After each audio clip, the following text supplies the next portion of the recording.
에스라 6장 6절에서 13절까지의 말씀을 봉독하겠습니다.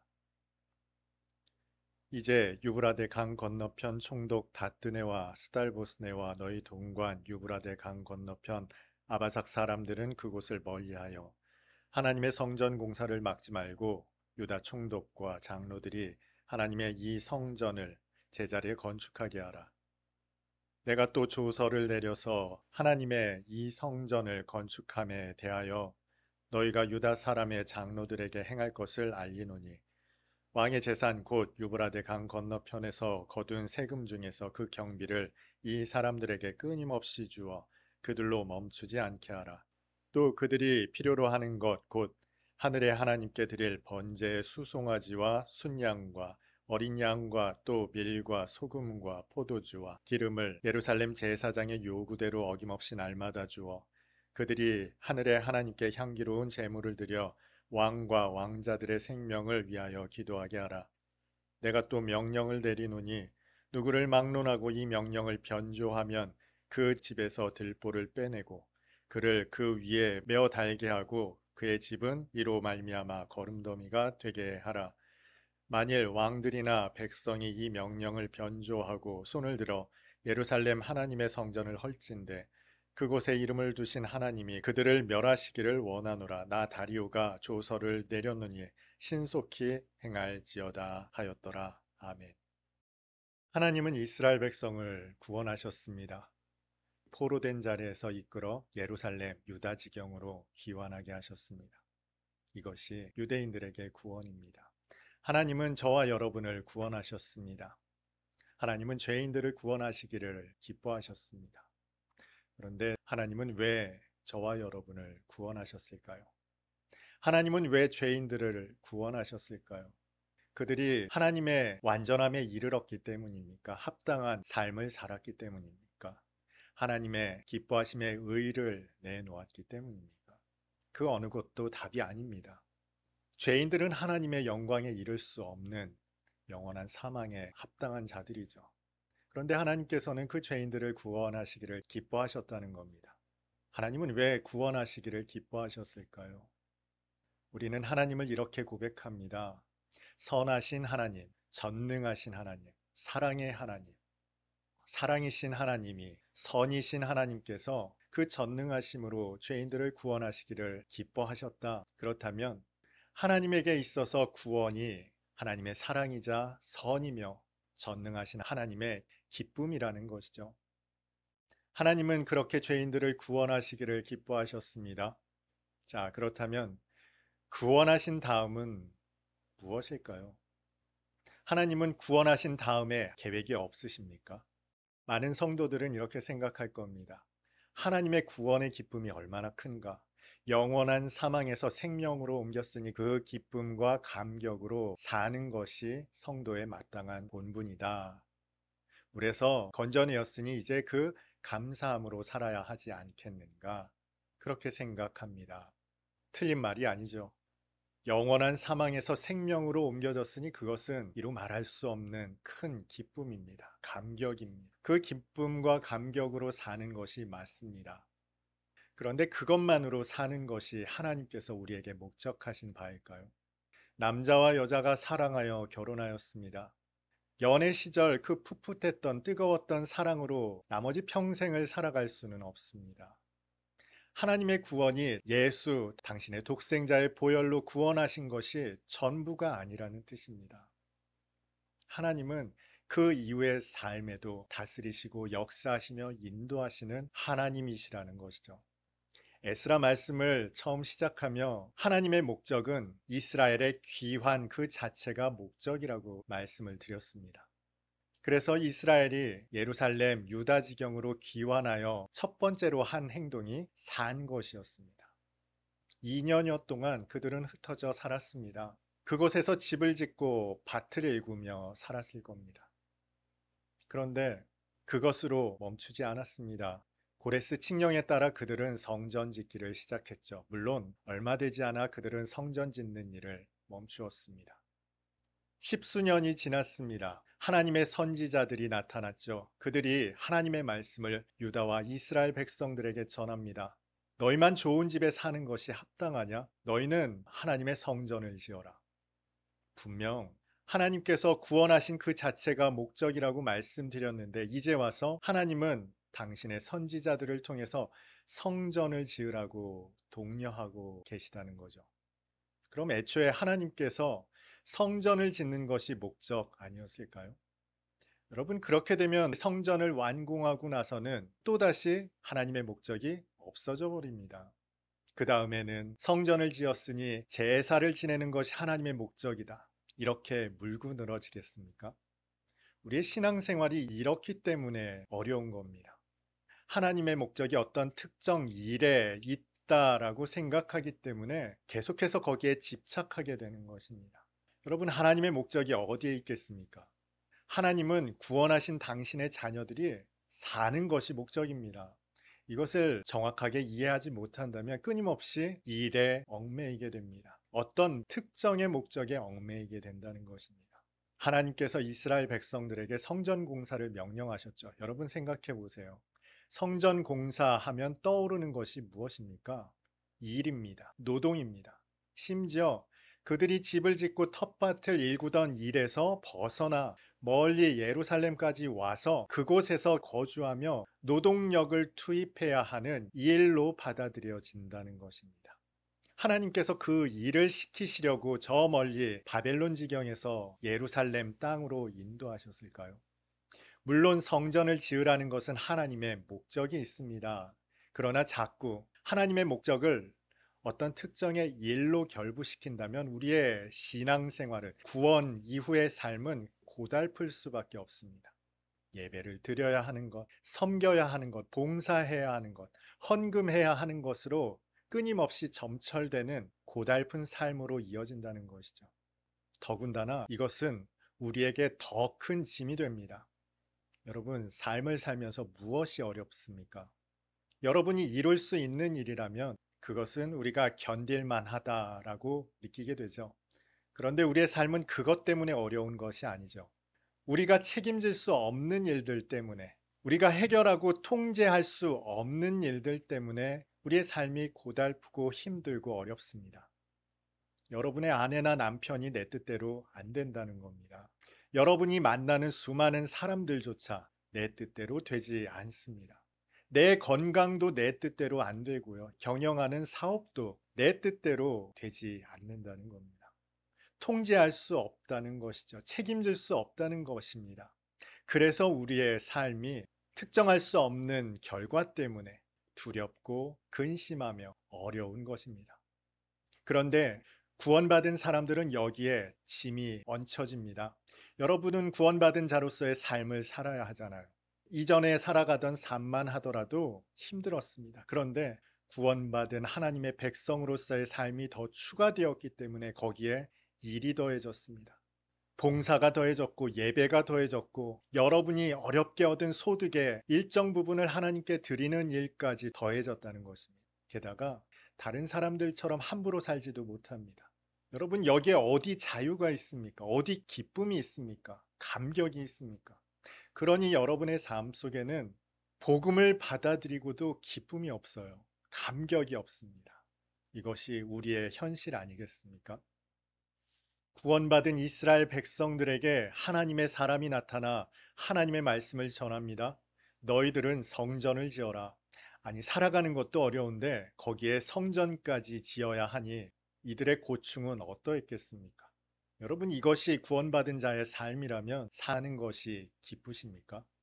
다시 말해, 지금 여러분은 구원받은 하나님의 백성으로서 기쁘게, 감사하게, 감격하며 살고 계시느냐는 말입니다. 이스라엘 백성들은 성전 공사를 재개했습니다. 하나님의 선지자의 말을 따라 재개했습니다만 그것도 어려운데 거기에 문제가 생겼습니다.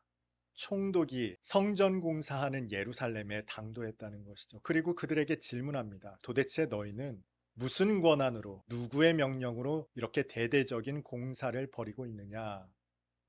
여러분, 여러분이 무슨 일을 하고 있는데 누군가 와서 쳐다보면 그 일이 잘 됩니까?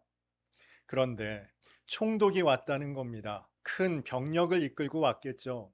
자초지종을 들은 총독은 왕에게 올리는 글까지 그들에게 노출시킵니다. 들어보면 노골적으로 총독은 이 공사가 진행되는 것을 원치 않는다는 의중을 발견할 수 있습니다. 그런데 이 막강한 권력 앞에 이스라엘 백성이 할 수 있는 일이 없더라는 겁니다. 그런데 하나님은 그 백성에게 성전을 지으라고 말씀하십니다. 이 하나님의 뜻이 무엇일까요? 마치 하나님은 이스라엘 백성들에게, 그리고 오늘 저와 여러분에게 어떤 질문을 하려고 하시는 것 같아요. 하나님은 무슨 의미에서 이스라엘 백성들에게 성전을 지으라고 말씀하셨을까요? 요한복음 4장에는 예수께서 한 여자와 이런저런 말씀을 나누다가 뜬금없이 이런 말씀을 하십니다. 가서 네 남편을 데려와라. 사실 이 말씀은 밑도 끝도 없는 말씀입니다. 나에게는 마르지 않는 물이 있다. 그랬더니 여자가 요청합니다. 저도 그 물을 주셔서 우물에 와서 물을 뜨지 않아도 되게 해 주십시오. 라는 요청 끝에 주님께서 하신 말씀이 이 말씀입니다. 가서 네 남편을 데려와라. 하나님께서는 하나님의 사람들에게 어떤 요청, 요구를 하십니다. 말씀을 하십니다. 아브라함에게는 가서 내 독자 이삭을 번제로 드려라 말씀하셨어요.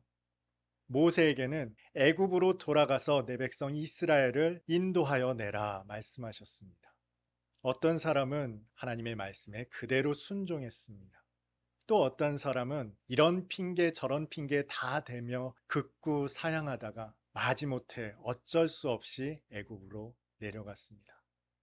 앞서 말씀드린 이 여자에게도 하나님은 내 남편을 데려오라 말씀하시죠. 그러나 사실 이 여자는 그 남편을 데려올 처지가 아니었습니다. 여러분 생각해 보십시오. 이전에도 남편이 여러 명 있었습니다. 그리고 이제 어떤 남자와 함께 살아가고 있습니다. 이 남자가 제대로 된 남자였을까요? 아주 성실하고 좋은 품성을 가진 남자였을까요? 아니면 속된 말로 개차반의 사람이었을까요? 이 여자의 말을 잘 듣는 그런 남자였으리라고 생각할 수 없습니다.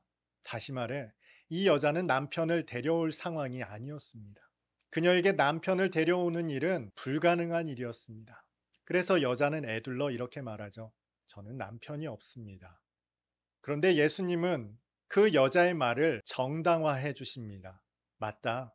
너에게는 5명의 남자가 있었고 지금 사는 그 남자도 너의 남편이 아니다. 그러니 너는 남편을 데려올 수 없는 너의 말이 맞다라고 정당화해 주셨다는 거예요. 마치 자신이 순종할 수 없는 그 상황을 순종한 것처럼 여겨주셨습니다. 인정해 주셨습니다. 그러자 이 여자는 남편도 데려오지 못했던 여자가 마을 사람 전체를 이끌고 예수께 나왔다는 거예요. 그녀가 한 일일까요? 아브라함은 그의 독자 이삭을 하나님께 드렸습니까? 아니죠. 하나님께서 미리 준비하신 양을 번제로 드리게 하셨습니다. 그럼에도 불구하고 하나님은 그 독자 이삭을 받은 것으로 여겨주셨습니다. 모세가 극구 사양했으나 결국 하나님은 그 모세를 하나님의 뜻 가운데로 인도하셨죠. 여러분 여기에서 주목해야 할 것이 아브라함의 순종입니까? 모세의 순종입니까? 할 수 없었던 여자의 순종입니까? 아니죠. 하나님의 일하심이었습니다. 그런데 우리가 집착하는 것은 바로 그 일 자체라는 거예요. 이스라엘 백성들에게 성전을 지어라 라고 말씀하시면 이스라엘 백성은 성전 짓는 공사에 집중합니다. 일 자체에 집착한다는 겁니다. 그러나 하나님의 목적은 하나님의 일하심 그 자체에 있습니다. 이것이 바로 이스라엘 백성들에게 요구하시는 성전 공사의 의미라는 것입니다. 이스라엘 백성은 불가항력적인 큰 벽에 직면하게 되었습니다. 총독은 노골적으로 성전 공사를 원치 않는다는 의중을 초본을 통해 드러냈습니다. 여러분 이 상황이라면 어떻게 하겠습니까? 이 총독의 의중은 변방에 살아가는 유대 민족에게는 존립 그 자체가 위협받는 상황입니다. 총독이 싫어하는 일을 벌여놨으니 당장이라도 이것을 중단해야 하지 않을까? 어떻게 해서든지 회유해야 되지 않을까? 아마 저라면 동분서주했을 겁니다. 고레스 칙령에 따라 들고 나왔던 금은 그릇 이것을 바쳐서라도 어떻게 해서든지 총독의 환심을 사고 그의 마음을 풀어야 하지 않겠습니까? 그런데 이미 총독은 그보다 더 막강한 권력자인 바사 왕에게 글을 올렸습니다. 이제 영락없이 왕에게서 조서가 내려오면 따를 수밖에 없습니다. 단지 성전 공사를 중단하는 일이라면 그렇게 하면 될 법합니다. 그런데 감히 반역을 꾀했던 그들을 죽여라 혹은 포로로 다시 끌고 와라 라는 명령이라도 떨어지면 이스라엘 백성은 졸지에 화를 당할 상황이라는 겁니다. 그런데 중요한 것은 십수년이나 지난 지금 이 시점에 하나님께서 성전 공사를 명령했다는 것입니다. 여러분, 이 공사가 이스라엘이 자의적으로 시작한 것이 아닙니다. 하나님의 말씀 끝에 시작된 공사였다고요. 그럼에도 불구하고 지금 이스라엘은 크나큰 공경에 처했습니다. 이러지도 저러지도 못할 상황에서 이스라엘은 성전을 짓기로 결정합니다. 마음이 편했을까요? 즐겁게 성전 공사에 임했을까요? 가뜩이나 이 일도 어려운데 내 뜻대로 안 되는 일을 가슴에 가득 안고 성전 공사를 진행했습니다.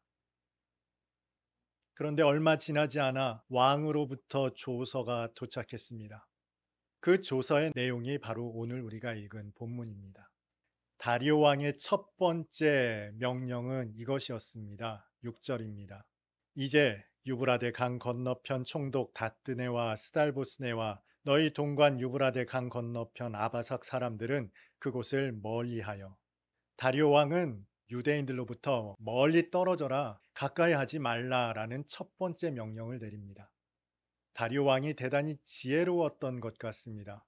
총독의 글을 읽자마자 그 총독이 의도하는 바가 무엇인지 단번에 간파했습니다. 변방의 소수민족에게는 총독의 존재만으로도 위협이자 두려움이고 공포였을 겁니다. 다리오 왕은 그것을 알았습니다. 총독이 있는 것만으로도 그들에게는 위협이 되고 두려움이 된다는 걸 알았어요. 해서 왕이 내린 가장 첫 번째 명령은 거기에서 멀리해라 라는 명령이었습니다. 이윽고 왕은 이렇게 말합니다. 8절 9절입니다. 내가 또 조서를 내려서 하나님의 이 성전 건축함에 대하여 너희가 유다 사람의 장로들에게 행할 것을 알리노니 왕의 재산 곧 유브라데 강 건너편에서 거둔 세금 중에서 그 경비를 이 사람들에게 끊임없이 주어 그들로 멈추지 않게 하라. 또 그들이 필요로 하는 것 곧 하늘의 하나님께 드릴 번제의 수송아지와 순양과 어린 양과 또 밀과 소금과 포도주와 기름을 예루살렘 제사장의 요구대로 어김없이 날마다 주어라. 이 공사가 계속될 수 있도록 지체 없이 그들을 도우라는 것이죠. 궁핍했을 겁니다. 그 많은 사람들 먹을 것 입을 것도 넉넉하지 않았겠죠. 그런데 왕은 그 부분을 알아차렸습니다. 그것을 공급하라 명령했죠. 이윽고 마지막으로 단호한 왕의 의지를 이렇게 피력합니다. 11절입니다. 내가 또 명령을 내리노니 누구를 막론하고 이 명령을 변조하면 그의 집에서 들보를 빼내고 그를 그 위에 메어 달게 하고 그의 집은 이로 말미암아 거름더미가 되게 하라. 이 왕의 명령을 변조하면 죽이라는 거죠. 이 왕의 조서를 받아든 총독의 마음이 어땠겠습니까? 간담이 서늘했을 겁니다. 자신은 그 공사를 멈추려고 왕께 글을 올렸는데 왕은 오히려 그 반대로 조서를 내렸습니다. 총독은 깜짝 놀라 왕의 명령을 준행했을 겁니다. 여러분, 이 장면을 이스라엘 백성의 입장에서 한번 상상해 보십시오. 백성들은 근심과 걱정에 휩싸여 성전 공사를 하고 있었을 겁니다. 그런데 갑자기 저 멀리서 큰 무리의 사람들이 많은 물건을 지고 예루살렘 쪽으로 오는 것이 보입니다. 소가 있고 양들이 있고 기름병이 있습니다. 한 무리의 병사와 마차가 이것들을 이끌고 당도했겠죠. 그런데 거기에는 총독은 없습니다. 가장 높아 보이는 사람이 왕의 조서를 낭독했을 겁니다. 여러분, 이 왕의 조서가 낭독되었을 때 이스라엘 백성들의 마음이 어땠을까요? 아마 환희에 찼을 겁니다. 만세를 불렀을 겁니다. 기쁨과 감격으로, 안도감으로 그들은 환호했을 겁니다. 저는 이 왕의 조서 중에 6절이 가장 마음에 들었습니다. 총독 너희는 거기에 얼씬도 하지 말라는 단호한 왕의 말이 너무나 위로가 되고 위안이 되고 안도가 되었을 유대 민족을 생각하며 그들이 느꼈을 감사와 감격을 한동안 묵상했습니다. 여러분, 물동이를 내버려 두고 마을로 달려가는 여자의 마음이 어땠을까요? 그동안 사람들의 눈을 피해 비참한 삶을 살아가던 여자가 메시아를 만났을 때, 예수를 만났을 때 주체할 수 없는 기쁨과 감격으로 마을로 달려갔습니다. 이제 그의 비루한 삶은 더 이상 문제가 되지 않았죠. 남편을 데려오는 것조차 불가능했던 그의 삶은 완전히 뒤바뀌어 마을 사람을 이끌고 메시아께, 예수께 나올 만한 담대함이 생겼습니다. 여러분, 이스라엘 백성들이 바로 그 마음이었을 겁니다. 하나님의 말씀에 따라 성전을 지으면서도 이것이 정말 하나님의 뜻이 맞는가, 언제라도 중단될 수 있는, 심지어 그들의 존립 자체가 위협되는 그 상황 속에서 성전 공사를 이어가던 그들에게 왕의 조서는 그야말로 하나님의 권능의, 하나님 나라의 현현이었던 것이죠. 그 하나님의 통치와 다스림 앞에 그들은 환희했습니다. 감격했습니다. 이제 살았다. 눈물을 흘리는 사람이 있었을지도 모릅니다. 이제 하나님께서 성전을 지으라고 하셨던 이유를 아시겠죠? 하나님께서는 번듯한 건물을 위해서 성전을 지으라고 하신 것이 아닙니다. 그 성전에서 번제를 받으시겠다라는 목적도 아닙니다. 하나님은 구원하신 백성에게 하나님 되시기를 원하셨던 겁니다. 그들의 구원받은 백성으로서의 삶 속에 주님이 되시기를, 그것을 입증하기를 원하셨다는 거예요. 하나님의 백성으로서의 삶이 어떤 것인지를 누리기를 원하셨다는 겁니다. 여러분, 성도의 기쁨은 구원 그 하나로 종결되는 것이 아닙니다. 그 다음에는 여러분에게 수많은 의무만 지워지는 것이 아닙니다. 또 성전을 지어야 하는가? 예배를 드려야 하는가? 전도를 해야 하는가? 헌금을 드려야 하는가? 수많은 일로 점철되는 것이 구원받은 백성의 삶이 아닙니다. 하나님의 백성의 삶은 하나님을 주와 하나님으로 고백하는 삶 속에서 만끽해야 하는 기쁨과 감격과 감사를 사셔야 한다는 겁니다. 결혼의 기쁨이 있습니다. 그러나 그것이 다가 아니죠. 출산의 기쁨도 있습니다. 어려움과 고통을 지나 서로가 그것을 극복했을 때 말할 수 없는 행복과 감사가 있죠. 이전의 사랑보다 더 큰 서로에 대한 존중과 감사가 있다는 겁니다. 하나님은 그 삶을 위해 저와 여러분을 구원받은 백성으로 인도하셨습니다. 광야에서 먹이신 것은 하나님입니다. 그 발이 부르지 않게 인도하신 것도 하나님이십니다. 그 삶을 함께 하시기를 원하시는 구원의 삶으로 오늘 저와 여러분을 부르시는 것입니다. 그것이 바로 성전을 짓는 이유입니다. 성도는 언제나 하나님의 성전을 짓는 자들입니다. 그 가운데에서 우리의 힘으로는 어찌할 수 없는 막강한 벽에 직면할 수 있습니다. 총독일 수 있고, 대적일 수 있고, 왕의 권력일 수도 있습니다. 내 뜻대로 어찌할 수 없는 그 순간 여러분은 성전을 지으시면 됩니다. 그 가운데 어느 순간 임하시는 하나님의 권능을 누리시면 됩니다. 하나님의 통치, 하나님의 주 되심을 만끽하는 삶, 이것이 바로 복음을 살아가는 성도의 삶입니다. 그것은 내 방식이 아닐 수 있습니다. 내가 뜻했던 결과가 아닐 수도 있습니다. 그래서 더 찬란합니다. 더 영화롭습니다. 하나님의 이루심이기 때문에 그렇습니다. 그러니 알 수 없는 미래에 대한 두려움과 근심과 걱정 속에서 오늘 하루를 살아갈지 모르지만 하나님의 다스림을, 하나님의 나라를 사는 저와 여러분이었으면 좋겠습니다.